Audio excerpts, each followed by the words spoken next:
பாத்தீங்கன்னா அந்த கையில தான் சொல்றாங்க. வேறு மாநிலத்துக்கு தப்பிக்கிறவங்களுக்கு நடவடிக்கை எடுக்கிறார். கடுமையான நடவடிக்கை இங்க இருக்கு தமிழகத்துல. ஓடி ஒளியறாங்க. நீங்க தமிழக அமைதி நான் வந்து மண்ணின் மகனா அன்பா என் மக்கள்கிட்ட சொல்றது, நாம இன்னும் கொல்லப்படலையே அப்படிங்கிற அளவுல நீங்க மன நிறைவு அடைஞ்சுக்கிற வேண்டியதுதான். கேட்கறதுக்கு முதல்வர் சொல்ற பதில பாருங்க. போன ஆட்சியை விட இந்த ஆட்சியில கொலைகள் குறைவுங்கிறாரு.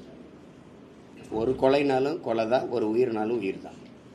இங்க எப்படி கட்டமைக்கப்படுதுன்னு பாத்தீங்கன்னா, வளங்களை கொள்ளையடிக்கிறவன் முறைகேடா மலைகளை நொறுக்கி கற்கள்ங்கிற பேர்ல, குவாரிங்கிற பேர்ல மணலை அள்ளி விற்கிறவனை தடுக்க போறான்னு ஜவஹர் அலி கொலைக்கு நீங்க கடுமையா நடவடிக்கை எடுத்திருந்தா ஜாகிர் ஹுசேன் இன்னைக்கு செத்துருக்க மாட்டார்.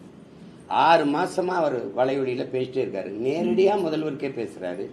இந்தந்த அதிகாரிகளோட தொடர்பு இருக்குது, இவங்க என்னை இத்தனை முறை என்னை கொல்றதுக்கு அச்சுறுத்துறாங்கன்னு. அதுக்கப்புறமா ஒருத்தர் உரிய பாதுகாப்பு கொடுக்கல. நடுச்சாலையில வெட்டுறதுங்கிறது இது எப்படி இந்த துணிவு வருது? நீங்களே இப்ப 3 கொலைகளை சொல்லிட்டீங்க. இப்ப பாருங்க, இந்த ஒரு 4-5 நாளைக்குள்ள எத்தனை கொலைகள் அப்படின்னா, இப்ப நான் வீட்டுக்கு பத்திரமா போவேன்னா நீங்க வீட்டுக்கு போவாங்களா, என் தங்கச்சி எங்க அண்ணன்லாம் வீட்டுக்கு போவாங்களாங்கிற ஒரு உறுதித்தன்மை இல்லாத ஒரு பாதுகாப்பற்ற ஒரு மாநிலமா, ஒரு நாடா இந்த நாடு உருவாயிருச்சு. இவ்வளவு துணிச்சலா நீங்க வந்து அவங்க கொலை செய்ய முடியும்? தப்பி போகாம தடுக்கிறாரு முதல்வர். ராமஜெயம் ஐயா கொலை நடந்து எவ்வளவு நாளாச்சு? இப்போ தம்பி ஆம்ஸ்ட்ராங்குடைய கொலை நடந்து இவங்க யாருமே வந்து இப்ப நீங்க சொல்றாங்களா, ஒரு எளிய நபர்கள், பெரிய பின்புலம் இல்லாத நபர்கள். பின்புலம் இருக்கிற நபர்கள், சமூக செல்வாக்கு இருக்கிற நபர்களுக்கே இந்த நிலை. வீட்டு வாசல்ல வெட்டுறாங்க ஆம்ஸ்ட்ராங்க, ஒரு பெரிய அமைச்சருடைய தம்பியை கொல்றாங்க. யார் கொன்னது, யாரு, என்ன நோக்கத்துக்காக கொல்லப்பட்டாங்க, இதனால இந்த குற்றவாளிகள் தண்டிக்கப்பட்டாங்க இப்படின்னு வெளியில செய்தி வந்தாதான் குற்ற எண்ணிக்கை குறையும், குற்றவாளி அச்சப்படுவான். போறாங்க 90 நாள்ல வெளியில வராங்க. சாட்சி சொல்ல பயப்படுறதுனால, உரிய சாட்சிகளோடு நிரூபிக்க தவறிவிட்டதால அது குற்றம் சாட்டப்பட்ட நபருக்கு சாதகமா எடுத்து விடுதலை செய்யறோம்னு சொல்லிடுது நீதி. தானே நடக்குது.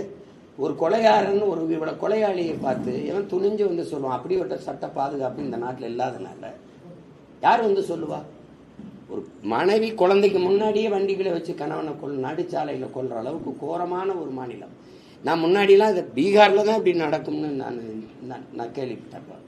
ஆனா இப்ப கண்ணு முன்னாடி நம்ம மாநிலமும் இந்த அளவுக்கு ஆயிடுச்சு. இப்போ யாருக்கும் இல்லை, பள்ளிக்கூடத்துக்கு பிள்ளைகளை நம்பிக்கையோட அனுப்ப முடியாது, கல்லூரிக்கு அனுப்ப முடியாது, தொடர் வண்டியில் அனுப்ப முடியாது, பேருந்தில் போக முடியாது. நடந்து போனா கொள்றான்னா, வாகனத்துல போனாலும் மறிச்சு கொள்றாங்க. போலீஸை தீ வச்சு கொளுத்துனாங்களா இல்லையா? அவர் பேர் என்ன, இந்த காலர்கள் நம்ம போலீஸை தீ வச்சுக்கு கரிய உடலோடு எடுக்கிறாங்க. பல்லடத்துல வீட்டுக்குள்ள 2 பேரை வெட்டி கொண்டாங்கல்ல, அது யாரு அந்த குற்றவாளி?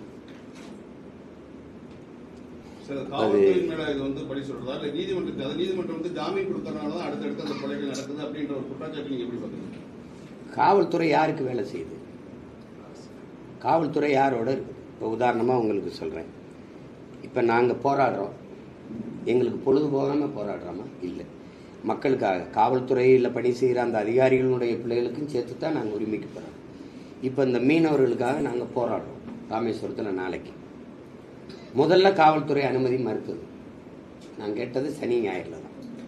அங்கே வந்து அரசு பள்ளிக்கூடம், உங்களுக்கு தெரியும், விடுமுறை நாளில் பள்ளிக்கூடம் இருக்குது, அதனால தர முடியாதுங்கிறது. இது சரியான பதிலாக இருக்கா?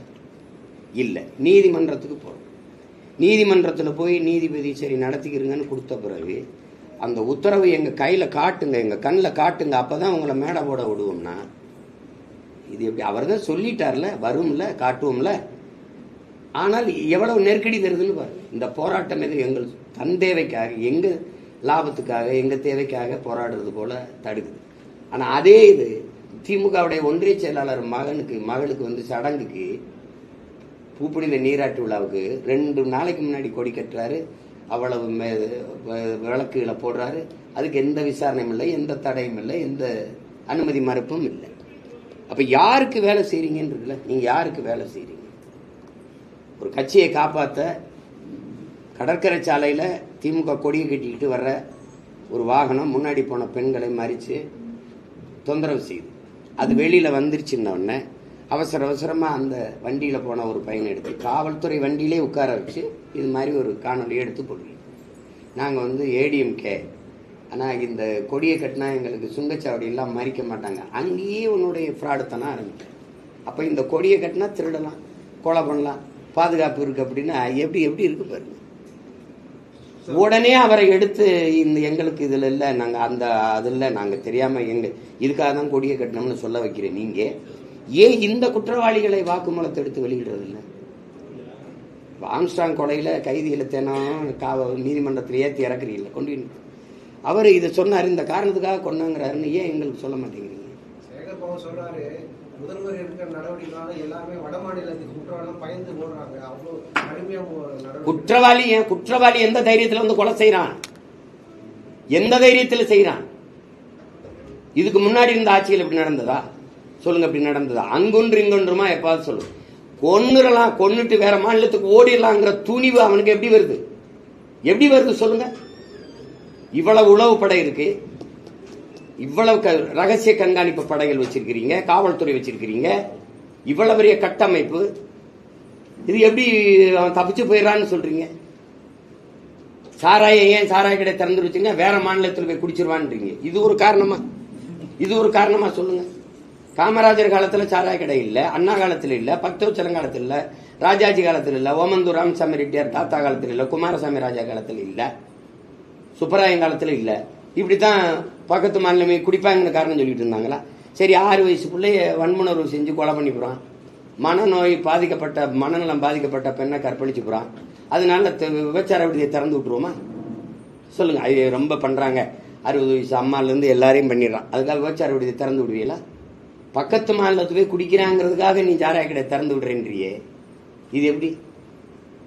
வேற ஆளை கூலிக்கு வச்சு கொலை பண்றாங்கனால நம்மளே கொலை பண்ணிடுவோம் அப்படின்னு முடிவு பெறுவீங்களா? இது எப்படிப்பட்ட அணுகுமுறை? எப்படிப்பட்ட இதை எப்படி ஏற்கிறதுன்னு கீழ் கோர்ட்ல வந்து தண்டனை கொடுத்தா மேல் கோர்ட்ல விடுதலை பண்றாங்க, அது மேல் கோர்ட்ல வந்து விடுதலை கொடுத்தா கீழ் கோர்ட்ல தண்டனை கொடுக்குறாங்க. இது ஒரு முரண்பாடான ஒரு செயலா பாக்குறீங்க? நீ எனக்கிட்டே பேசுறதா வேடிக்கை. பல முறை நான் எடுத்து பேசிக்கிறேன். ஒரு வழக்கில் 3 தீர்ப்பு இருக்கு. கீழே மேல விடுதலை செய்யும், உயர் நீதிமன்றம் தண்டிக்கும், உச்ச நீதிமன்றம் விடுதலை செய்யும். உயர் நீதிமன்றம் விடுதலை செஞ்சா உச்ச நீதிமன்றம் தண்டிக்கும். அப்போ ஒரு வழக்கு 3 நீதி இருக்கு ஒரு நாட்டில். இப்ப எல்லாமே அதிகாரத்திற்கு, இப்போ தன்னாட்சி அதிகாரம் பெற்ற அமைப்புகள்னு நம்ம பேசுறோம். இந்த நீதிமன்றம், தேர்தல் ஆணையம், வருமான வரித்துறை, அமலாக்கத்துறை, இதெல்லாம் இருக்குல்ல, இந்த புலனாய்வுத்துறை, 5 தன்னாட்சி அதிகாரம் பெற்ற அமைப்பு. இது ஆட்சியாளர்களுடைய 5 விரல்களா இயங்குது. நீட்டுனா நீட்டும், மடக்குனா மடக்கும். நான் சொன்னா உங்க வீட்டில் ரைடு வரும். இவன் நடவடிக்கை எடுனா எடுக்கும். இப்போ 1000 கோடி டாஸ்மார்க்கில் ஊழல், 150 கோடிக்கு அரவிந்த் கெஜ்ரிவாலை கைது செஞ்ச அதிகாரம், அதே அதிகாரம் தான் இப்ப இருக்குது. ஏன் இந்த 1000 கோடிக்கு எந்த நடவடிக்கை எடுக்கல? அது போராடிட்டு இருக்கு. அதுவே தவறு அப்படிங்கிற ஒரு கருத்து வந்து இடி வந்து வேணும்னே பழிவாங்கும் நோக்கத்தோட தான் வந்து இந்த ரைடை பண்றாங்க அப்படிங்கிற ஒரு குற்றச்சாட்டு வந்து இடி மேல வந்துருக்கு. கோர்ட்டும் அதை வந்து உறுதிப்படுத்து. கோர்ட் உறுதிப்படுத்திட்டா? ஆமா, அது வந்து விசாரணை பண்ணக்கூடாது அப்படிங்கிற ஒரு இதை கொடுத்துருக்காங்க. அதிகாரிகள் மீது நடவடிக்கை எடுக்க தடை. எந்த அதிகாரிகள் மேல? தமிழ்நாடு அரசாங்க அதிகாரிகள் மீது நடவடிக்கை எடுக்க கோர்ட் தடை. அது எவிடன்ஸ் ப்ரொடியூஸ் பண்ண சொல்லியிருக்காங்க. தெரியல, முழுமை அடையாத ஒரு சம்பவமா இருக்கு. அதுக்குள்ள நீங்க எப்படி இவ்வளவு நீங்க விவரமா போவீங்க? 1000 கோடி ஏதாவது சொல்றீங்க, என்ன ஆவணங்களை நீங்க கைப்பற்ற? 1000 கோடின்னு சொன்னது எனக்கு பொறுத்த 1000 கோடிங்கிறது தவறு தான். முதல்ல 1,00,000 கோடினாங்க, அது சில 1000 கோடிங்கிறது தவறு தான், அது கூடத்தான். வழக்கே எழும்பூர் நீதிமன்றத்தில் தலைமைப்பட்டதுக்கு சென்னை ஹைகோர்ட் வந்து உங்களை திருப்பி ஏப்ரல் மாதத்தில் உங்களுக்கு தாக்கல் பண்ணணும்னு சொல்லியிருக்காங்க. நீங்கள் யூடியூப் சேனலுக்கு ஒரு நீதிமன்றத்தை பற்றி தவறாக பேசின ஒருத்தர் வழக்கு தொடர்ந்தாரு. இப்போ காலையில் தீர்ப்பு சொல்லியிருக்காங்க, அதை ரத்து பண்ணியிருக்காங்க. எனக்கு தெரியல, ஏன்னா இப்போ எனக்கு வந்து 260 வழக்கா, இதில் எந்த பக்கம் கிழக்கா தெற்கா மேற்கான்னு தெரியல. ஏதோ கேட்டுக்கிற வேண்டியதான். எழும்பூர்ல சார் உங்க மேல போட்டிருந்த வழக்கை விசாரிக்க தள்ளுபடி பண்ணிட்டாங்க. ஆனா அவர் திருப்பி ஹைகோர்ட்டுக்கு போயிருக்காரு. அந்த வழக்கை வந்து நீங்க ஏப்ரல் மாதம் அது சம்பந்தப்பட்ட ஆவணங்களை தாக்கல் செய்து சென்னை விசாரிக்கிறதுக்கு என்ன வழக்கு? அந்த யூடியூப் சேனலுக்கு நீங்க நீதிமன்றத்தை பத்தி ஒரு விமர்சனம் செய்ததா ஒரு குற்றச்சாட்டு நீங்க வந்து ஒரு கோர்ட்ல கொடுத்துருக்கீங்க. அந்த கோர்ட்ல வந்து தள்ளுபடி பண்ணிட்டாங்க. இப்ப மறுபடியும் அதை விசாரிக்க சொல்லி இப்ப உயர்நீதிமன்றத்தில் அது வழக்கு விசாரணை, அது நீதிமன்றம் ஏறுறது இறங்குறது, சிறை நீதிமன்றங்கள் மூலமா தான் அரசியல் நடக்குது அப்படின்ற ஒரு விமர்சனம் வந்து விமர்சனம் இல்லை, நான் தான் வைக்கிறேன். இப்போ நம்ம உதாரணமா ஒன்று சொல்லுவோம். இப்போ நீட்டு தேர்வு எழுதணுமா வேணாமா, யார் முடிவு எடுக்கணும்? சட்டமன்றம், பாராளுமன்றம். ஆனால் வழக்கு நீதிமன்றத்துக்கு போகுது, நீதிபதி எழுதலான்னு. இப்போ காவிரியில எனக்கு தண்ணி தரணும், இது யார் முடிவு செய்யறது? எல்லாமே நீதிமன்றத்தின் மூலமா தான். கச்சத்தீவு மீட்பு கொடுத்தது தான்.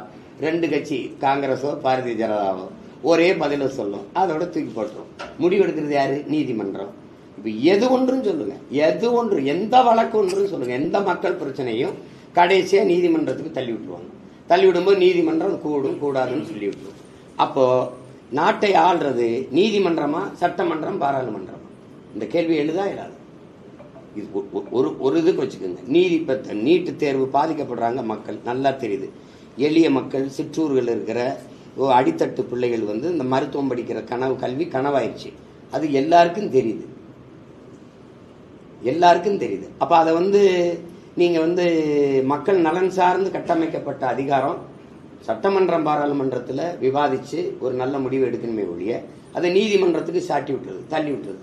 அது இவர் என்ன நினைக்கிறாங்களோ அதை நீதிபதிகள் வாயால சொல்ல விட்டுறது. சொல்ல விடும்போது நீதிமன்றம் தீர்ப்பு வந்துருச்சு, சட்டத்தை மதியுங்கள், அதுதானே நீங்க சொல்றீங்க. இதுதானே நீண்ட காலமா நடந்துட்டு இருக்கு. அப்போ இங்க சட்டமன்ற, பாராளுமன்ற ஜனநாயகம், இந்த மக்களாட்சி என்பது வெற்று வார்த்தையாகி நீதிமன்ற ஆட்சி தான் நடக்குது. இப்போ உதாரணமா மக்களுக்கு இந்த டாஸ்மார்க்கு டாஸ்மார்க்கு மூடணும், மதுவை மூடணும், மதுக்கடைகளை மூடணும்னு பொதுநல வழக்கு சென்னை உயர்நீதிமன்றத்துக்கு போகுது. அதுல அந்த நீதிமன்றம் கொடுக்கிற தீர்ப்பு, அரசின் கொள்கை முடிவுல நாங்க தலையிட முடியாது. அரசு ஒரு கொள்கை முடிவு எடுக்குது, நீட்ல இருந்து எங்களுக்கு விலக்கு வேணும், அரசு கொள்கை முடிவு எடுக்குது, அந்த வழக்கை அரசே தொடுக்குது. அது பொதுநல வழக்கு, எது டாஸ்மார்க் மூட சொல்லுது. இது அரசின் வழக்கு, அதுக்கு நீதிமன்றம் என்ன சொல்லுது? இல்ல நீ நீட்டை எழுதணும்ங்குது. இப்ப பொதுவா பாக்குற நமக்கு குடிக்கிறதுல விளக்கு வேணும்னா அரசின் கொள்கை முடிவுல தலையிட முடியாதுன்னு சொல்ற நீதி, பிள்ளைகள் படிக்கிறதுல நீ தலையிட்டதை நிறுத்தினா இல்ல அரசின் அதை வந்து நீ எழுதுங்குது, அரசின் கொள்கை முடிவுக்கு எதிராக இருக்குது. இப்ப இந்த நீதிமன்றத்தையும் இந்த தீர்ப்பையும் பொதுவான ஒரு மனிதனா நீங்க எப்படி பாப்பீங்க? அண்ணாமலை பொறுத்தளவு நாட்டுடைய பாதுகாக்கக்கூடிய நீங்க ஒரு பேட்டியில சொன்னது மாதிரி நாட்டுடைய பாதுகாக்கக்கூடிய ஒரு கட்சியினுடைய சார்பாகவே ஒரு தெரிந்தவங்க ஒரு போராட்டமோ ஆர்ப்பாட்டம் நடந்துட்டு இருக்குது. அண்ணாமலையை பொறுத்தளவு காவல்துறையை நான் தூக்க விட மாட்டேன் அப்படின்னு ஒரு வார்த்தையை வந்து ஒரு பேட்டியில சொல்லியிருக்காரு. இது அரசியல் சாசனத்துக்கு முரண்பட்ட பேச்சா நீங்க பாக்குறீங்களா? அது இல்ல, காவல்துறை வந்து ஒரு நம்பிக்கிட்ட நம்ம கேட்கறது, கெஜ்ரிவாலுக்கு எதிராக இந்த மது வழக்கில் வரும்போது நீங்க போராடினீங்களா? இல்ல, நடவடிக்கை எடுத்தீங்க. அங்க தெலுங்கானால ஐயா சந்திரசேகர மகள் இதே மாதிரி குற்றச்சாட்டு வரும்போது நீங்க போராடினீங்களா? நடவடிக்கை எடுத்தீங்களா? நடவடிக்கை. இங்க ஏன் நீங்க போராடிட்டு இருக்கீங்க நடவடிக்கை எடுக்காம? அதிகாரமற்ற பிள்ளைகள் நாங்க போராடுறது சரி, நடவடிக்கை எடுக்க வேண்டிய உயரத்தில் இருக்கு. நீங்களும் இந்த போராடிட்டு இருக்கிறது அது ஏற்புடையதில்லை. இப்ப இந்த டாஸ்மார்க் ஊழல்ல நீங்க 1000 கோடி சரி, கழிவறையை சுத்தம் பண்றதுல 430 கோடி ஊழல் இருக்கா இல்லையா? அதுவும் போய் குற்றச்சாட்டா? எப்படி சொல்லுங்க, அதுவும் போய் குற்றச்சாட்டு. சரி, அதை விடுவோம். மக்களுக்கு கொடுக்கறதுக்கு நியாய விலை கடையில், அதாவது ரேஷன் கடையில் ஏற்றி இறக்குனதுல அரிசியை ஏற்றி இறக்குனதுல 950 கோடி இழப்பு, 1000 கோடி கிட்ட இழப்புன்றீங்க. என்ன கை கிட்ட அள்ளி ஏற்றி இறக்குனீங்களா இல்ல மூடையில கட்டி தானே ஏற்றி இறக்குனீங்க? அதுல சும்மா ஒரு 20,000 30,000 ஒரு 5 லட்சம் 10 லட்சத்துக்கு இழப்பு வந்துருச்சு அப்படின்னா கூட மனசாரி. 1000 கோடிக்கு நீ அரிசியை ஏற்றி இறக்குனதுல அது சிந்திருச்சு அப்படின்னா இது எந்த மாதிரி நீங்க எடுத்துக்குவீங்க? இதெல்லாம் யாருமே நீங்க பேச மாட்டீங்களே. விஜய் கட்சி ஆரம்பிக்கும் போது நீங்க வரவேற்றீங்க, முதல்ல வந்து நீங்க வரவேற்றீங்க. அதுக்கப்புறம் நீங்க ஒரு எதிர்ப்பு குரல் கொடுத்தீங்க. உங்களுடைய நிலைப்பாடு விஜய் கட்சிக்கு வந்தது உங்களுக்கு வந்து விருப்பமா இல்ல வந்து தாண்டி உங்களுக்கு விஜய் மேல எதுவும் இல்ல அது கொள்கை முரண் தான். அவர் தம்பி அவர் ஒரு கொள்கை எடுத்து சொல்றாரு, அதை அந்த கொள்கையை எதிர்க்க வேண்டியது தேவையா இருக்கு, எதிர்க்கிறோம். அதுல திராவிடமும் தமிழ் தேசியமும் ஒண்ணுங்கிறது வந்து அது எப்படி ஏற்கிறீங்க? நீங்க ஏற்கிறீங்களா? திராவிடத்துக்கு எதிராக தான் தமிழ் தேசியமே. திராவிடம் வந்து என் மொழியை வந்து வச்சுக்கிட்டு பிழைக்கும், அதை அழிக்கும், தமிழ்னு பேசி அழிக்கும். நாங்கள் எங்கள் மொழியை காக்க போராடுவோம், அது ஒப்புக்கு அழுகும், நாங்கள் உளமாற அழுவோம். கச்சத்தீவை எடுத்துக்கிட்டு போகும் இந்தியம், எடுக்கும்போது கைகட்டி வேடிக்கை பார்க்கும் பதவிக்காக திராவிடம். அதை மீட்டே ஆகணும், அது எங்கள் வாழ்வுரிமை, எங்கள் பிறப்புரிமைன்னு போராடும் தமிழ் தேசியம். ரெண்டுக்கு நிறைய தூரம் இருக்குது. உங்களுக்கு விளங்குதுன்னு நினைக்கிறேன். அவங்களுக்கு ஈழம் ஒரு பிரச்சனை, மீனவர் படுகொலை ஒரு பிரச்சனை, எங்களுக்கு பிரச்சனை இல்லை. அது எங்களுக்கு வாழ்வுரிமை, அது எங்கள் கனவு. அது ஒவ்வொன்றையும் நீங்கள் பட்டியலிட்டு அது பெரிய மேடை பேச்சு போல போயிடும். அதனால அது தம்பி வந்து அது திராவிடமும் தமிழ் தேசியமும் ஒன்று சொல்லக்கூடாது. நேற்று சட்டசபையில் வந்து 2 நிகழ்வு நடந்திருக்கு. ஒன்று வந்து பன்னீர்செல்வத்துக்கு ஒரு சேர கேப் விட்டு வந்து செங்கோட்டையன் உட்காந்துருக்காரு, ஒரு கேப் சும்மா கிடக்குது. அதே போல வந்து வேல்முருகன் வந்து சபாநாயகர் அபகரிச்சுட்டு பார்த்தான்னு சொல்லிட்டு ஒரு குற்றச்சாட்டு வந்திருக்கு. இந்த 2 நிகழ்வு நீங்க எப்படி பாக்குறீங்க? சட்டசபையில் நடந்த இந்த நிகழ்வு நீங்க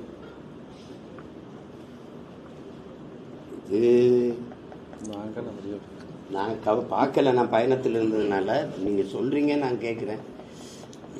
இப்போ வந்து சட்டசபையில் தமிழர்னு பேசினாலாம் அந்த அவை குறிப்புல இருந்து நீக்கணுன்றாங்க, அது உரிமைன்னு பேசினாலும் நீக்கிறாங்கன்னா இது தமிழ்நாடு அரசு தானா, தமிழர்களுக்கான அவை தானாங்கிற சந்தேகம் வருதா இல்லையா? அதில் இது மதிப்புமிக்க தலைவர்களை ஏன் அப்படி பிரித்து வைக்கணும்னு தெரியல. அவங்க ரெண்டும் ஒரே கட்சியில் இருந்தவங்க தான், அது என்னன்னு தெரியல. அது தனியாக அழைச்சி பேசினாதான் தெரியும் என்ன பிரச்சனை.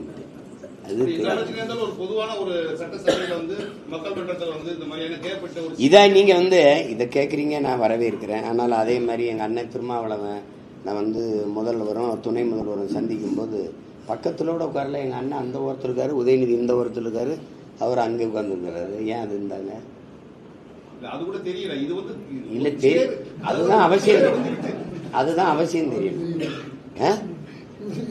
அதுதான் அவசியமா தெரிஞ்சிருக்கணும் உங்களுக்கு. நீங்க எடுக்கல. சரி, அதுல எனக்கு வந்து பெருசா கருத்து இல்ல. ஏன்னா எனக்கு என்ன நடந்திருக்குன்னு தெரியல, நம்ம கருத்து சொல்ல முடியாதுல்ல. காலையில முதலமைச்சர் ஒரு காணொலி வெளியிட்டிருக்காரு. தொகுதி மறுசீரமைப்பு சம்பந்தமா தமிழ்நாட்டில் ஆரம்பித்த இந்த இயக்கம் தேசிய லெவல்ல இதாயிருக்கு. பல்வேறு மாநில முதல்வர் வராங்க, துணை முதலமைச்சர் வராங்க. இது உங்ககிட்ட நான் கேட்கிறேன், ஒரு நாட்டின் குடிமகனா பேசுங்க. நீங்க ஊடகவியலாளர், நான் ஒரு இயக்கத்தை நடத்துறேங்கிறது. இப்ப உண்மையிலேயே இந்த தொகுதி சீரமைப்பு வந்து இப்ப நடக்க போதா? இது எப்ப பேச்சு வந்தது தெரியுமா? 2023 இதே மாதிரி ஊடகத்துல நான் எதிர்த்து அதை பேசினது இருக்கு. அதை விட முக்கியமா இருந்தது இருக்குது. எல்லா மாநில முதல்வரையும் சந்திச்சு செஞ்சிருக்க வேண்டியது. நீட்டுக்கு எத்தனை குழந்தைகள் நம்ம மாநிலத்தில் செத்துருக்காங்க, அப்ப பேசல. கச்சத்தீவு மீட்புக்கு பேசல. இதை விட மிகப்பெரிய நம்ம மாநிலத்துக்கு பாதிக்கப்பட்ட சிக்கல்கள்லாம் இருக்கு, அப்போலாம் பேசல. மாநிலங்களுக்கான உரிய நிதியை கொடுக்க மறுக்குது அரசு அப்படின்னு தென் மாநிலங்கள் எல்லாருக்கும் தான் பாதிக்குது. அதை பேச வரல. அப்ப அந்த மாதிரி இதுல விட்டுட்டு இப்ப வந்து இது வருதா வரலையான்னே தெரியல. இந்த இதுக்கு போய் இவ்வளவு முன்னுரிமை கொடுத்து தேர்தல் நேரத்தில் இது தொடங்கி இந்த சிக்கலை முத அவங்க பேச ஆரம்பிச்சது எப்போ? அப்ப ஏன் நீங்க எதுக்கல? 40 உறுப்பினரை வச்சிருக்கீங்க. நாடாளுமன்றத்தில் இது பற்றி விவாதம் வரும்போது கடுமையை எதிர்த்து அதை தகர்க்கணும், அந்த கருத்தை சிதைக்கணும், அதை எதிர்த்து சண்டை பண்ணணும். அதை விட்டுவிட்டு இங்க வந்து இதை திசை திருப்புறது இருக்குன்னு நீங்க மும்மொழிக்கு எதிர்ன்னு பேசுறீங்க. எங்க மும்மொழி தமிழ்நாட்டில் இல்லை? கொண்டு வந்த பெருமக்கள் நீங்க தான். நீங்க நடத்துற பள்ளிக்கூடங்களில் தமிழ் படிக்க வாய்ப்பு இருக்கா? தமிழ் படிச்சால் பேசினா தண்டை விதிக்கிறீங்களா இல்லையா? நீங்க நடத்துற பள்ளிக்கூடங்களில் இருக்கா? இல்ல, வாய்ப்பு இல்லை. தாய்மொழி படிக்க வாய்ப்பு இல்லை. இந்த புதிய கல்விக் கொள்கையில இருக்கிற இந்த மும்மொழி கொள்கையை எதுக்குறீங்க?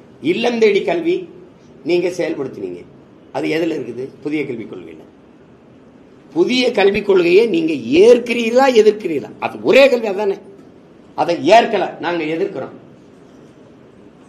அதுதானே. புதிய கல்விக் கொள்கை என்பது நம் குழந்தைகளுக்கு எழுதி வைக்கிற மரண சாசனம்னு கல்வியில் பெரிய பெரிய அறிஞர் பெருமக்கள் கருத்தை பதிவு பண்றாங்க. அது உலகத்துக்கே தெரியும், அது ஒரு பேராபத்தானது. இந்தியா பல மொழிவழி தேசிய இனங்கள் கூடி வாழக்கூடிய ஒரு கூடாரம். ஒரு கூட்டமைப்பு. உங்களுக்கு ஒரு மொழி, உங்களுக்கு ஒரு கலை கலாச்சாரம் பண்பாடு, உங்களுக்கு ஒரு வரலாறு, உங்களுக்கு ஒரு எல்லாம் இருக்கு, வழிபாடு எல்லாம் இருக்கு. அவருக்கு ஒன்று இருக்கு, அவருக்கு ஒன்று இருக்கு, அவருக்கு ஒன்று இருக்கு. இதுல ஒரே மாதிரி உடைய போடு, ஒரே மாதிரி உணவை போடு, ஒரே மாதிரி படி, ஒரே மொழியில படி, ஒரே வரலாறு படிங்கிறது அது அது சரியான ஜனநாயகம் இல்லை. அது இறையாண்மைக்கு ஏற்புடையதும் அல்ல, ஒருமைப்பாட்டை கட்டி காக்கிற செயலும் அல்ல. அதை பேசாத விட்டுட்டு ஒரே நாடுங்கும்போது ஏற்றீங்க, ஒரே ரேஷன் கார்டும்போது ஏற்றீங்க, ஒரே வரின் போது பேசாம இருந்தீங்கல்ல. ஒரே நாடு ஒரே தேர்தலை இப்ப எதிர்க்கிறீங்க. முதலா ஒரே நாடு ஒரே தேர்தலை ஆதரிச்சு பேசின பெருந்தகை யாரு? யாராவது சொல்லுங்க, நினைவில் இருக்கா? ஐயா இவருடைய அப்பா ஐயா கருணாநிதி அவர்கள் பேசினதுதான். நாட்டினுடைய செலவை குறைக்க அன்றைக்கு பொதுக்குழுவிலே கூடி அன்றைக்கு பிரதமராக இருந்த அவையார் ஜெயலலிதா இந்திரா காந்தி ஒரு இடத்திலே அப்படின்னு இருக்க வேணா நான் வலைவெளியில் அனுப்புறேன். தேவைன்னா ஒண்ணு பேசுறீங்க.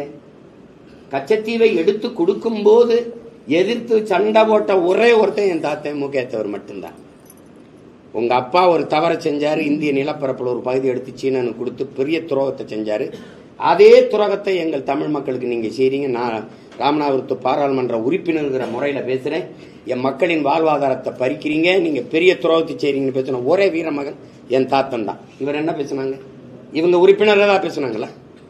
கொடுக்கும்போது கைகட்டி இருந்துட்டு சுப்பிரமணிய சாமி இன்னும் குற்றச்சாட்டை வைக்கிறாரு. கச்சத்தீவு எடுத்து கொடுக்கும்போது இந்திரா காந்தியால காசு கொடுக்கப்பட்டது, காசு வாங்கிட்டாரு கருணாநிதி. மறுக்கவாது செஞ்சிருக்கணும்ல, பொய் சொல்றாருங்க. எத்தனை முறை அந்த குற்றச்சாட்டை வைக்கிறாரு? ஏங்க அவர் பொய் சொல்றாருங்கன்னு நீங்க மறுக்கவே இல்லையே. திருப்பி அதிகாரத்தை கலைச்சு விட்டுருமோன்னு பயந்துகிட்டு பேசாம இருந்துட்டு திருப்பி தேர்தல் வரும்போதெல்லாம் கச்சத்தீவை மீட்க போராடுவோம், கச்சத்தீவை மீட்க போராடுவோம். கொடுக்கும்போது என்ன பண்ணுவீங்க? கொடுக்கும் போது என்ன பண்ணீங்க? ஒவ்வொரு மாநாட்டுக்கும் கூட்டத்தை கூட்டி லட்சக்கணக்கா போயிட்டு மாநாட்டை காட்டி வலிமை காட்ட நீங்க கச்சத்தீவை கொடுக்கும் போது அந்த அதிகாரத்தை எதிர்த்து ஒரு இந்த வாழ் உரிமை பறிபோதுரா, நம்ம சொந்த சொத்துரா, சேதுபதி பாட்டனுடைய நிலமடா வாங்கடான்னா எல்லாரும் வந்திருப்பான். கட்சி பாகுபாடின்றி தடுத்திருக்க முடியுமா? முடியாதா? இப்படி ஒவ்வொன்றையுமே இப்படி நாடகம் போட்டு ஏமாத்திட்டு தொடர்ச்சியா என் மீனவனை சொல்றான். எனக்கு ஆதரவா இருங்க, இந்த அழுத்தம் கொடுங்க, அந்த இலங்கைக்கு சொல்லுங்க, பொருளாதார தடை விதிக்க சொல்லுங்க, அவனோட பாதுகாப்பு வர்த்தக தொடர்பை துண்டிக்க சொல்லுங்க அப்படின்னு பேசாம இது வருதா இல்லையான்னு தெரியல. தொகுதி சீரமைப்பு ஒண்ணு இல்ல, சாதிவாரி கணக்கெடுப்பை எடுக்க இந்த அரசு ஏன் தயங்குது? உங்களோட கூட்டணி வச்சிருக்க காங்கிரஸ் தெலுங்கானால எடுக்கும்போது உங்களுக்கு என்ன தயக்கம்? உங்களுக்கு என்ன தயக்கம்? கேட்கறது நாங்க யாரு?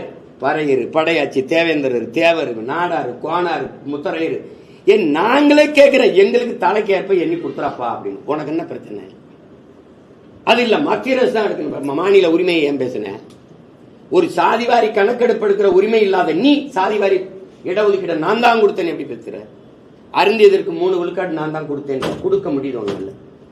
இஸ்லாமியர்களுக்கு 3.5 நான் தான் கொடுத்தேங்கிறீங்க, கொடுக்க முடியுது உங்களால. படையாட்சிக்கு 10.5 ஐயா எடப்பாடி கொடுத்தாரு, மாநில அரசு கொடுக்க முடியுது. அது ஏற்கப்படுது, அது நிராகரிக்கப்படுதுங்கிறது வேற. கொடுக்கிற உரிமை வச்சிருக்க, கொடுக்க உரிமை இருக்கு, சாதிவாரி கணக்கு எடுக்க உரிமை உனக்கு இல்லையா? இது நாடகமா? இது ஏமாற்றா இல்லையா? அதான் ஏமாற்றா இல்லையா? எவன் எடுக்க மாட்டானா அவன் மேல சார். இஸ்லாமிய சிறை கைதிகள் விடுதலைனா ஆளுநர் கையெழுத்து போட மாட்டான், அவன் தான் போட மாட்டார் இல்லையா? அவர் RSS பிஜேபி மெம்பர், அவர் இஸ்லாமிய சிறை கைதி எப்படி விடுதலை செய்வார்? அப்படியே வாக்குறுதி எப்படி கொடுத்தீங்க? நான் வந்தால் அப்பாவி சிறை கைதிகளை இஸ்லாமிய சிறைகளை விடுதலை செய்ய எனக்கு வாக்கு தாருங்கள் பேசினது இருக்கு. இப்ப வாக்கு வாங்கிட்டு திருப்பி ஆளுநர் மேல பழிய போடுது. சாதிவாரி கணக்கெடுப்பு அவன் காங்கிரஸ் கட்சி சொல்லலையே, நிதிஷ்குமார் சொல்லலையே, மத்திய அரசு தான் எடுக்கணும்னு. அப்படியே மத்திய அரசுக்கு இருந்தாலும் அந்த உரிமையை நீங்க கேட்டு பெறாம என்ன பண்ணீங்க? வீடுக்கு இந்த வீட்டுல இத்தனை ஓட்டுருக்கு, இந்த வீட்டுல இத்தனை ஓட்டுருக்கு, நீ என்னைக்கு நோட்டை கொடு, காசை கொடுக்க முடியல உன்னால? இந்த வீட்டுல இந்த குடியில கோனார் லெவல் இருக்கான், முத்திரை லெவல் இருக்கான், பிள்ளை லெவல் இருக்கான், முதலியார் லெவல் இருக்கான், இதை எடுக்க முடியாதா அவங்களால? வண்ணார்ல இவ்வளவு, குயவர்ல இவ்வளவு, இதை எடுக்க முடியாதா? மீனவர்ல இவ்வளவு பேர் இருக்காங்க, எண்ணி குடிவாரி கொடுத்து விடு. என்ன பிரச்சனை அதுல? 2026 நாம் தமிழர் கட்சி மக்களுக்கு கூடிய வாக்குறுதிகள் ஒன்னா ரெண்டா சொல்லுங்க. முக்கியமானது எல்லாமே முக்கியமானது. என் மக்கள் அனுபவிக்கிற ஒவ்வொரு பிரச்சனையும் எங்களுக்கு முக்கியமானது தான். இது இந்த மொட்டு முழுதான் இந்த கொடுமையான ஆட்சி முறையை ஒழித்து தீய ஆட்சி முறையை ஒழித்து தூய ஆட்சி முறையை மலரச் செய்வதுதான் எங்களுடைய கடமை. அதுக்குத்தான் ஒண்ணுன்னா இதை நான் வந்தால் மதுவை ஒழிப்பேன், அது ஒண்ணு தானே. அதுதான் வந்தா ஒழிஞ்சிருமே, நாங்க வந்தா ஒழிச்சிருவோம். ஊழல் லஞ்சத்தை ஒழிப்பேன், அது ஊழல் லஞ்சம் இங்க ஒரு பிரச்சனையே கிடையாது. அது நிர்வாக சீர்கேடு. ஒரு நேர்மையாளன் உட்கார்ந்தா ஒழிஞ்சிரும். ஆனால் மலையை உங்களால உருவாக்க முடியுமா? நீரை உறிஞ்சி வித்துட்டா தடுத்துறேன், தேக்கி வச்சிடறேன். காட்டை வெட்டி அழிச்சிட்டா நட்டு வச்சு வளர்த்துட்டு செத்து போறேன். ஆனா மலையை எப்படி உருவாக்குவேன்? முதல்ல என் நிலத்தின் வளத்தை சுரண்டுவதை தடுக்கணும். அதுதான் முதன்மையானது. எனக்கு என் முன்னோர்கள் எங்களுக்கு என்று எதை வச்சுட்டு போல. ஆனால் காட்டை காடா வச்சான், மலையா வச்சான், ஆறா வச்சான், ஏரியா வச்சான், கடலை கலரா வச்சுட்டு போனான். ஆனா இங்க அப்படி இல்லையே, இங்க அப்படி இல்லை. இப்ப நீங்க பாருங்க, இப்ப செய்தி சிப்காட், ஈரோட்ல சிப்காட்ல இருந்து கொண்டு வந்து காவிரி வரும் இந்த படுகையில் இருக்கிற காவாயில கொண்டாந்து அப்படியே வண்டியா கொண்டாந்து கழிவை கொட்டி விட்டு போயிட்டான். இப்ப தொழிற்சாலைகளினுடைய கழிவுலாம் எங்க விட்டுதுன்னா ஏரி, குளம், அருவி, ஆறு, வயல் இதெல்லாம் கொட்டினா எப்படி? நெல் விளையுமா, நஞ்சு விளையுமா? இது என் நிலத்தின் வளத்தை காக்கணும், மக்களின் நலத்தை காக்கணும். அதுதான் எங்களுடைய பெரிய பொறுப்பும் கடமையுமா நான் நினைக்கிறேன். மாணவர்களுக்கு வந்து இலவச மடிக்கணினி தரமான மடிக்கணினி வழங்கப்படும் நீங்க தங்க தண்டரசு சட்டசபையில் சொல்லியிருக்கிறார். ஏற்கனவே வழங்கிட்டு இருந்ததை ஏன் நிறுத்தினீங்க? தேர்தல் வரும்போது வழங்கப்படும், அதுக்கு முன்னாடி வழங்கி கொண்டிருந்தது நிறுத்தப்படும். நீங்க இருந்ததிலே இங்க பாருங்க, அம்மா உணவகம் நாங்க வரைவில் சொல்லியிருந்தோம், தமிழன் உணவகம்னு கொண்டு வருவோம். அதை அம்மா உணவகம்னு கொண்டு வந்தாங்க. அந்த அம்மா உண்மையிலே இங்க பாருங்க, உண்மையிலே சிறப்பா இயங்குச்சு. வேலை வாய்ப்பு இல்லாத விதவை பெண்கள், அந்த வாய்ப்பு இல்லாத வீட்டில் இருக்க குடும்ப தலைவிகளுக்கு வாய்ப்பு கொடுத்து நல்லா சமைச்சு அருமையா கொடுத்தாங்க. 5 ரூபா 10 ரூபாய்க்கு நல்ல உணவு. இந்த வேலைக்கு போறவங்க, வெளியூர்கள்ல இருந்து இந்த தங்கி இருக்கிற பிள்ளைகளுக்கெல்லாம் நல்ல உணவு. உண்மையிலே சிறப்பான திட்டம். அதே முன்னீங்க மடிக்கணினிங்கிறது ஒரு படிக்கிற பிள்ளைகளுக்கு ஒரு உதவியா இருக்கு. சரி, அதை கொடுத்துக்கிட்டு இருந்தீங்க, அதை கொடுங்க, அது ஒன்றும் இல்லை. இதுல என்ன கொடுமைன்னு பார்த்தீங்கன்னா, இலவச பேருந்து கட்டணம், குடும்ப தலைவிகளுக்கு 1000, புதுமை பெண்ணுக்கு ஒரு 1000, அதுக்கு பிறகு தமிழ் மகனுக்கு ஒரு 1000. இப்போ இந்த மாதிரி மடிக்கணினி, மிதிவண்டி, மின் விசிறி, இந்த மாதிரி இந்த மாவு அரைக்கிற எந்திரம், மசாலா அரைக்கிற எந்திரம், இதுகளை காட்டி தான் 9 லட்சம் கோடி கடனாகி வச்சிருக்காங்க. ஐயா என்னை பாருங்கய்யா, 9 லட்சம் கோடிங்கிறது எவ்வளவு பெரிய தொகைங்க? 9 லட்சம் கோடியில இந்த நாடு எப்படி பார்ப்போம்? ஒரு அடிப்படை கட்டமைப்பு, சரியான சாலை வசதி, தடையற்ற மின் உற்பத்தி விநியோகம், சீரான மின்சார விநியோகம், நல்ல மருத்துவங்க, ஏழை வாழை எவனுக்கு எல்லாருக்கும் பாகுபடுற தரமான மருத்துவம் கிடைக்குதுங்க. அப்படி ஒரு மருத்துவ கட்டமைப்பு, சமமான கல்வி, ஏழைக்கு பணக்காரனுக்கு சிற்றூர் நகர்ப்புறம் என்று இல்லாது சரியான கல்வி, அருமையான கல்வி, மேற்கூரை இடிஞ்சு விழாம, உப்மாவுக்கு என் பிள்ளை தட்டேந்திட்டு போகாம எது காலையில, அப்படி கல்வி, அறிவை வளர்க்கும் கல்வியும் உயிரை காக்கும் மருத்துவமும் உலக உயிர்களின் உயிர் தேவையா இருக்கிற நீரும் வியாபார பொருளா இருக்கு. இந்த இடத்துல நல்லாட்சி எங்க இருக்கு? ஒரு நாட்டின் வளத்திலே ஆகச்சிறந்த வளம் அறிவு வளம் தான். அந்த அறிவு வியாபாரம் ஆயிடுச்சு. இல்ல, நான் தரமான கல்வி என் தேசத்தின் குடிகளுக்கு கொடுப்பேன், அப்படி ஏதாவது கட்டமைப்பு இருக்கா? பின்ன அரசு பேருந்த பாத்திரிக்கையில வலைவெளியில பின்னாடி இருக்க கதவு பிஞ்சுக்கிட்டு, பக்கத்தில் இருக்க கதவு பிஞ்சு போகுது, நூலை வச்சு கட்டி ஓடிக்கிட்டு இருக்கிறது. இந்த நிலையில வச்சுட்டு 9 லட்சம் கோடி கடன் வாங்கி என்ன நலத்திட்டத்தை நிறைவேற்றி இருக்கிறது என்று இந்த சட்டசபையில நிதித்துறை அமைச்சர் பேச முடியுமா, விளக்க முடியுமா? 9 லட்சம் கோடி வட்டி எவ்வளவு கட்டுறீங்க? வட்டி எவ்வளவு சொல்லுங்க. இந்த கடன் பெற்று இவ்வளவு கடன் பெறுங்க, ஆனால் அது நலத்திட்டமா நிறைவேற்றுறது எங்களுக்கு காட்டுங்க. சாலை, அருமையான சாலை, மழை நீர், கழிவு நீர் வழிந்தோட காவாய், கணக்கில்லா நீர்த்தேக்கங்கள், ஒரு சொட்டு நீர் மழை அப்படியே ஓடி போய் கடல்ல சேராம நல்லா குடிக்க நீர் விநியோகம். இப்பவும் நீங்க தனியார் போத்தல்ல வாங்கி தானே குடிக்க முடியுது. தவிச்ச வாய்க்கு தண்ணி கூட தன் நாட்டு குடிகளுக்கு தர முடியாத அரசா தரிசா எப்படி அதை ஏற்கிறீங்க? எப்படி ஏற்கிறீங்க சொல்லுங்க.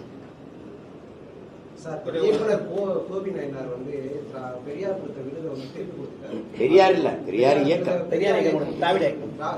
தீகா பொறுத்த விருதை திருப்பி கொடுத்துட்டாரு. அவர் என்ன சொல்றாங்கன்னா, நான் வந்து ஒரு படத்துல எடுத்ததை நிஜத்துல செய்யும்போது தீக்கா வந்து எதிர்க்குது. ஆனா அந்த படத்துக்கான ஒரு விருதை கொடுத்தாங்க, அதை நிஜத்துல கொண்டு வரும்போது இவங்க எதிர்த்து இந்த விருதுனால எனக்கு இந்த விருது தேவையில்லைன்னு திருப்பி கொடுத்துருக்காரு. பெரிய அவருடைய தன்மானத்தின் வெளிப்பாடுன்னு நினைக்கிறேன். நான் இது மாதிரி நிறைய பேர் மறுத்துருக்காங்க.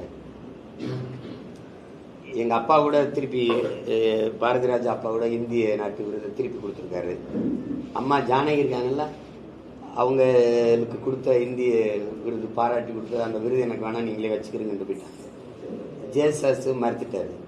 மம்முட்டி வந்து விருதுலாம் எனக்கு வேணாமேன்னு போயிட்டாரு. அது இது ஒவ்வொரு அந்த கலைஞர்களுடைய தம்பி கோபி நாயனாருடைய தன்மான உணர்வா நான் பார்க்கிறேன். அது எதுக்கு அது தேவையில்லாம அதை வாங்கி வச்சுக்கிட்டு அப்படின்னு நினைக்கிறாரு. என் கருத்தை நீ நிராகரிக்கிற, அப்ப அதை வாங்கி வச்சுட்டு நான் என்ன பண்றது அப்படின்னு நினைக்கிறாரு. அதை நான் வரவேற்கிறேன். அதாவது கூட்டணி இல்லாத எந்த கட்சியும் தமிழகத்தில் வந்து ஜெயிக்க முடியாது அப்படின்ற ஒரு கருத்து உள்ள நிலவுது. அது உங்க கருத்து. இப்ப நீங்க நான் சொல்றேங்க, தினமும் படிக்கிறோம். பெரும்பெரும் அறிஞர்கள், பெரும்பெரும் தலைவருடைய வாழ்க்கை வரலாறு, அவருடைய எப்படிலாம் வென்றிருக்காங்கன்னு நம்ம பார்க்கிறோம். ஒரு சொல்லும் போது இப்ப என்னால முடியாது அப்படின்னு நீங்க சொல்ல உங்களுக்கு உரிமை இருக்கு. என்னால முடியாதுன்னு நான் சொல்லணும். யாராலும் முடியாதுன்னு சொல்றதுக்கான உரிமையோ உங்களுக்கான தகுதியோ அதுக்கான வாய்ப்போ உங்களுக்கு இல்லை. நீங்க சொல்லக்கூடாது. நீங்க என்ன சொல்லணும், நல்ல ஆட்சி நல்ல அரசியல் வரணும், நல்ல ஆட்சி வரணும்னு நினைக்கிற பெருமக்கள் கூட்டணி இல்லாம எப்படி வெல்ல முடியும், கொள்கை இல்லாம எப்படி வெல்ல முடியும் தான் நீங்க கேட்கணும். நீங்க கூட்டணி வைங்க, கூட்டணி வைங்க, கூட்டணி வைங்க. கூட்டணி வச்சு வென்று போனவர்கள் சட்டசபைக்குள்ள பாராளுமன்றத்துக்குள்ள படுற பாட நீங்க பாக்குறீங்களா? நான் சுதந்திரமா இவ்வளவு நேரம் பேசிட்டு இருக்கேன்ல, நீங்க கேட்கறதுக்கெல்லாம் தமிழ்நாட்டில் இப்படி ஒரு தலைவர் இப்படி உட்கார்ந்து நீங்க இந்த கேள்விகளை எல்லாம் கேளுங்க. எங்க இந்த இப்படி கொலையா நடக்குதுங்க, எங்க இப்படி 1000 கோடின்னு இந்த கூட்டணி திமுக வச்சிருக்க தலைவர்கள் யாராவது ஒரு பதில் சொல்லிட்டா அப்புறம் நான் கூட்டணி வைக்கிறேன். அதாவது நாட்டு மக்கள் சுதந்திரமா வாழணும், எல்லா உரிமையும் பெறணும்னு போராட வந்துட்டு நானே சுதந்திரத்தை வந்துட்டு நின்றுட்டேன்னா நீங்களே பார்த்தீங்க. நான் எங்க ஐயா செங்கோட்டையன் ஒரு விழாவில், தம்பி பாண்டே விழாவில் நான் நினைக்கிறதெல்லாம் பேசுறேன். அவரே சொல்றாரு, சீமான் எங்க ஐயா நான் சிக்கல்ல இருக்கேன். அவ்வளவு பெரிய தலைவரே இக்கட்டி சிக்கல் இருந்தாருன்னா நாடும் மக்களும் எப்படி இருக்கிறது? தம்பி நீங்க நினைக்கிறீங்க இங்க பாருங்க, நீங்க நினைக்கிறீங்க கூட்டணி வையின்னு என்னை கேட்கல. கூட்டணி வைக்காம 36 லட்சம் மக்கள் போட்டுட்டும் போது 26ல இதே 62 மக்களுக்கு என்ன பிரயோஜனமா இருக்குது? 36 லட்சம் நீங்க வாக்கு வாங்கினாலும் மக்களுக்கு அது ஏதாவது போய் சேருது. வெறும் அந்த நீங்க சொல்ற வாக்குறுதிகள் மக்களுக்கு வந்து போய் சேரணும். அதை நீங்க எப்படி நீங்க கொண்டு வரீங்க? சரி, நீங்க வாக்குறுதியை கொடுத்து ஆட்சிக்கு வந்ததுல என்ன போய் சேர்ந்துருக்கு?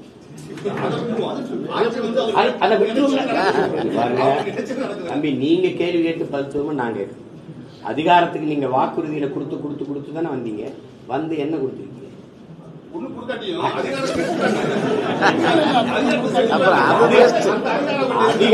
அதிகாரத்தாலே மக்களுக்கு பதவியா? நான் வெல்லல. ஆனால் நான் சொல்றது நடக்குதா இல்லையா? வீடை இடிச்சு பாப்போம்ன்ற, இடிக்க முடியல ஒன்னால. நீ நிலத்தை எடுத்து 8 வழிச்சாலை போட்டு பாப்போம்ன, உன்னால போட முடியல. நீ எங்க பரந்தூர்ல விமான நிலையம் கட்டி காட்டிரு பாப்போம்ன, போட முடியல. ஆனால் இந்த துணிவோட கூட்டணி வச்சு அதிகாரத்துல வென்று கூட உட்கார்ந்துருக்க யாராவது பேச முடியுதா? முடியல. இப்ப உங்களுக்கு ஒரு பிரச்சனையால நான் தான் வந்து நிக்க வேண்டியது இருக்கு. அவன் வரமாட்டான், ஏன்னா பிரச்சனையே தரது அவன் தான். தனியா நின்று வெல்ல முடியாதுன்னு பேசுறது. கெஜ்ரிவாலால வெல்ல முடியும், என்னால வெல்ல முடியாதா? 2014 தனியா நின்றுதான் அம்மையார் ஜெயலலிதா 37 இடம் பாராளுமன்றத்தில் வென்றாங்க. நீங்க உடனே அவசரப்படுறீங்க. மரம் வச்சு தண்ணி ஊத்தி உரம் போட்டு வளர்க்குற நானே உடனே காய்க்கணும்னு ஆசைப்படல. இன்னைக்கு ஏன் வந்து என்ன எதுக்கு இப்படியா? ஒண்ணு நான் இல்லை, நான் தோத்துட்டேன், நான் விட்டு போறேன், நான் வலுவா ஒரு கட்டடத்தை கட்டி போறேன். என் தங்கச்சி வந்து வென்று ஆண்டுட்டு போறா, இங்க உட்கார்ந்து இருக்கிற இந்த பிள்ளை வந்து ஆண்டு வென்றுட்டு போறா. என்ன இருக்குது? என் பாட்டன் முன்னோர்கள் என் தாத்தன் அப்பன் செய்யல, நாங்களாம் செஞ்சுட்டு போறோம். உடனே வா. அப்படிலாம் யாரும் என்ன கேட்கலையே, அப்படிலாம் ஒன்றும் கேட்கல. தமிழகத்துக்காக எத்தனை ஆண்டு நீங்கள் தொடர்ச்சியா? அது எனக்கு நிறைய நினைவு தெரிஞ்ச நாள்ல இருந்து பேசிக்கிட்டு தான் இருக்கேன். ஆனா இந்த அரசியலை நாங்க எடுக்கிற அரசியலை 15 ஆண்டுகளா செய்யும். அதுக்கு முன்னாடி எங்க இருந்தாலும் இந்த மொழி இனத்துக்காக தான் பேசிக்கிட்டே இருக்கு. 25 நாள்ல முழு அரசியல் இது பார்க்கும்போது ஒரு கவர்மெண்ட் எக்ஸாம் கால்பேர் பண்ணிட்டு ஒரு வருஷத்துல பாஸ் ஆகிற பசங்க படிப்பாங்க. இது ஒரு வெளியூர்ல இருந்து வந்திருக்காரு, இந்த ஆதவர்ஷனா போயிருக்காரு. இது வந்து பார்க்கும்போது ஒரு கட்டமைப்பு ஒரு அமைப்பு ப்ராஜெக்ட் மாதிரியே தெரியுது. இன்னும் மக்கள்கிட்ட பேசிட்டு இருக்காங்க. இது மாதிரி ஒரு அமைப்பு வச்சு மக்களை வச்சு ஜெயிக்க முடியும்னு நீங்க நினைக்கிறீங்களா? இல்ல, அரசியல்ல 2 விதம் இருக்கு, 2 இருக்கு. தேர்தல் அரசியல், மக்கள் அரசியல், சேவை அரசியல், செயல் அரசியல், செய்தி அரசியல். இப்ப இந்த அதிகாரங்கள் இருக்கிற கட்சி ஆட்சிகள் எல்லாம் செய்தி அரசியல் தான் செய்யும். சேவை அரசியல், செயல் அரசியலை பற்றி கவலைப்படாது. தேர்தல் அரசியலை தான் அது குறிவைக்கும். மக்கள் அரசியலை கவலைப்படுறவன் தேர்தல் வரும்போது தேர்தலை சிந்திப்பான், மற்றபடி மக்களை பற்றி தான் சிந்திப்பான். மக்கள் அரசியலை செஞ்சிருந்தால் தமிழக முதல்வர் சட்டசபையில பேசுறார், 1 லட்சம் போராட்டங்களுக்கு 3 ஆண்டுகள்ல நாங்க அனுமதி கொடுத்திருக்கோம். அப்போ 1 லட்சம் போராட்டங்கள், 1 லட்சம் பிரச்சனைகள் மக்கள் மீது திணிக்கப்பட்டிருக்கு. அதை ஏற்கணும். அப்போ 1 லட்சம் பிரச்சனைகளை கொடுத்திருக்கீங்களா? பிரச்சனைகளை கொடுத்ததை பேசாம போராட அனுமதி கொடுத்ததை பெருமையா பேசுற ஒரு அரசை நீங்க எப்படி பார்ப்பீங்க? இது தேர்தல் அரசியலை கவனம் பண்றதுனால வருது. மக்கள் அரசியலை கவனம் பண்ணிருந்தீங்கன்னா மக்களுக்கு என்ன பிரச்சனை? குடிநீர் கிடைக்கல, என்ன பிரச்சனை? பகுதி நேர ஆசிரியர் நிரந்தர பணிக்கு போராடுறான், அதை எப்படி தீர்க்கிறது? போக்குவரத்து தொழிலாளி பழைய ஓய்வூதியம் கேட்கிறான், அதை எப்படி பாக்குறது? அதை பத்தி நீங்க சிந்திச்சிருக்கணும். ஆனா அதை நீங்க விவசாயி எங்களுக்கு விளைவிக்கிற பொருளை கொள்முதல் செய்யணும், உரிய விலையை கொடுக்கணும். உரிய விலை நீ கொடுக்கிற விலையை எடுத்துக்கூட, அடக்க விலையை கொடு, அக விலையை கொடுன்னு கேட்கிறான். எண்ணற்ற பிரச்சனைகள் இருக்கு. இந்த பிரச்சனைகளை தீர்க்கணும். அது மக்கள் அரசியல்.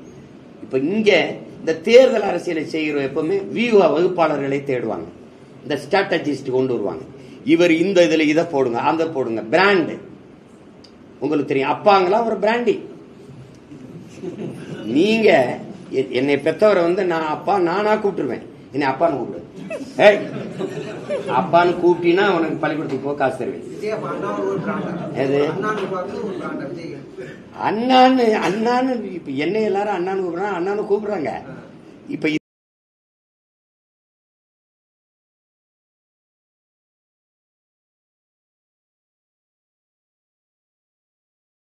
ரொம்ப பெரியவங்க சித்தப்பான்னு சொல்லுவாங்க. எனக்கு என்னை விட பெரியவங்களுடைய பசங்கள்லாம் அது வந்து ஒரு பாசத்துல சொல்றது. ஒரே பிராண்டா அப்படி இப்ப பெருந்தலைவரை காமராஜர்லாம் என்னவா சொன்னீங்க?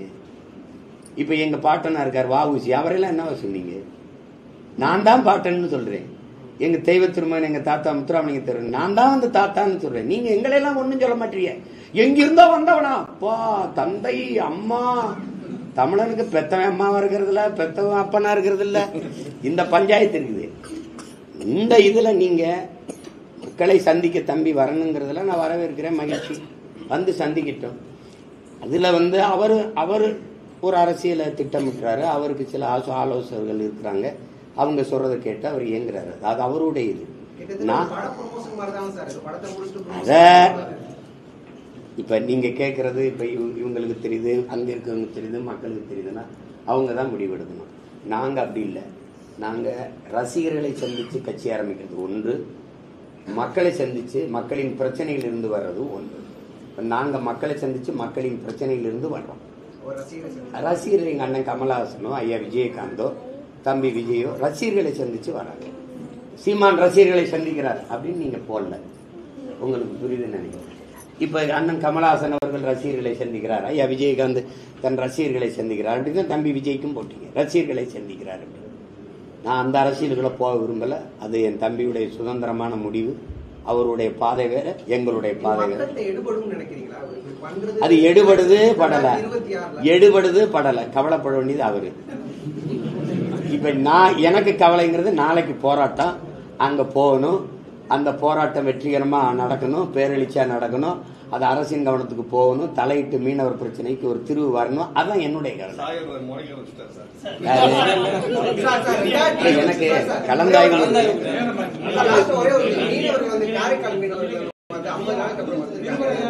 இலங்கையில பாத்தீங்கன்னா இலங்கை அரசு பாத்தீங்கன்னா ஹாஸ்பிட்டல்ல சங்கிலியை வச்சு கட்டி போட்டுருக்குன்னு சொல்லியிருக்காங்க. அடிப்பட்டவங்களுக்கு காயம் கொடுக்கல. 2 மணி நேரம் அந்த படகுல வந்து துப்பாக்கி சூடு நடத்துங்க. எங்களுக்கு அடிப்படை உரிமையை மறுக்கப்பட்டிருக்கு. ரொம்ப சித்திரவதைப்பட்டு தான் வெளியே வந்திருக்குன்னு சொல்லியிருக்காங்க. இந்த நீங்க போராட்டம் நடத்த போறதுனால இந்த சம்பவத்தை வச்சு நீங்க இல்லை, இது எனக்கு இந்த செய்திகள் புதுசு இல்லை. ஏன்னா நான் ரத்தமும் சதயமா அந்த மக்களோடு வாழ்ற ஒரு பிள்ளை. இது வந்து உங்களுக்கு தெரியும், இதுக்காக போராடி 6 மாதம் சிறையில் இருந்திருக்கேன். இது ஐயா கருணாநிதி ஆட்சி காலத்தில். இதில் என்ன சிக்கல்னா, அதை பற்றி தான் உங்களுக்கு திரும்ப சொன்னேன். எங்களுக்கு ஒரு உயிர் இருக்குது, எங்களுக்கும் உணர்ச்சிகள் இருக்குது, எங்களுக்குன்னு உரிமை இருக்குன்னு இந்த அரசுகள், இந்த தலைமைகள் கவலைப்படல. எங்களுக்கு ஒரு ஓட்டு இருக்குது, எங்களுக்கு ஒரு வாக்கு இருக்குதுன்னு தான் கவலைப்படுமே, எங்களுக்கு ஒரு வாழ்க்கை இருக்குதுன்னு அது கவலைப்படாது. ஒரு மனிதனை சங்கிலியால கட்டி போறது மருத்துவமனையில ஒரு ஹியூமன் இதை விட கொடுமையெல்லாம் இருக்கு. 12 பேரை ஒரே சங்கிலியில கட்டி எடுத்துட்டு போனதெல்லாம் இருக்கு. இது தெரியுது. இதை தடுக்க வேண்டியது நான் இல்லை, நீங்க இல்லை, அதிகாரத்தில் இருக்கிறவங்க முறையிட்டு பேசணும். இதுக்குத்தானே நீங்க எல்லா மாநில முதல்வரையும் சந்திச்சிருக்கணும், இதுக்குத்தானே சந்திச்சிருக்கணும். நீங்க இப்ப என்ன தொகுதி குறைஞ்சு போயிரும்னு பேசுறீங்க. சரி, குறையில 40 பாராளுமன்ற உறுப்பினரை வச்சு நீங்க சாதிச்சு முடிச்ச ஒன்று சொல்லுங்க. ஒரு சிந்தனையால என்ன சொல்லணும்? சுதந்திரத்துக்கு முன்னாடி, சுதந்திரம் பெற்ற உடனே 543 கொடுத்தீங்க. அப்ப 30 கோடி 40 கோடி மக்கள் இருந்திருப்போம்னு வச்சுக்கோங்க. இப்ப 150 கோடி 150 கோடிக்கு 543 உறுப்பினருங்கிறது சரியான பிரதிநிதித்துவம் இல்லை. அப்ப 6 சட்டமன்றத்துக்கு ஒரு பாராளுமன்றம்ங்கிறத மாத்தி 3 சட்டமன்றத்துக்கு ஒரு நாடாளுமன்றம்னு கொண்டு வா. அப்படி பேசினா அது ஆக்கப்பூர்வமானது, சரிதானே? நீ அதை விட்டுவிட்டு இது குறைஞ்சிரும்னா ஏன் குறை? இது குறைக்கிற பேச்சு வரட்டும், சண்டை போடுவோம். இந்திய அளவில் தமிழ்நாடு வந்து கல்வியிலையும் மருத்துவத்தில் முன்னிலை வைக்குது.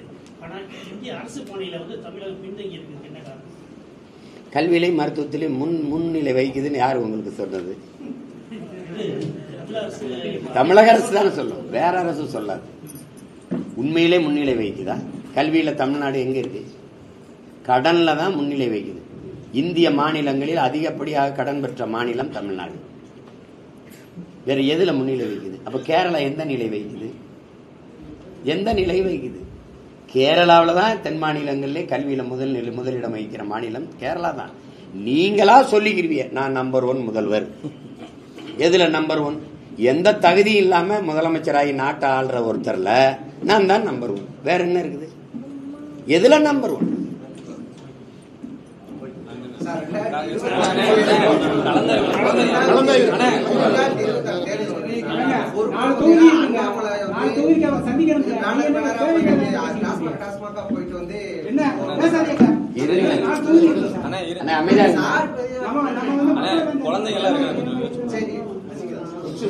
சொல்லு, கேள்வி.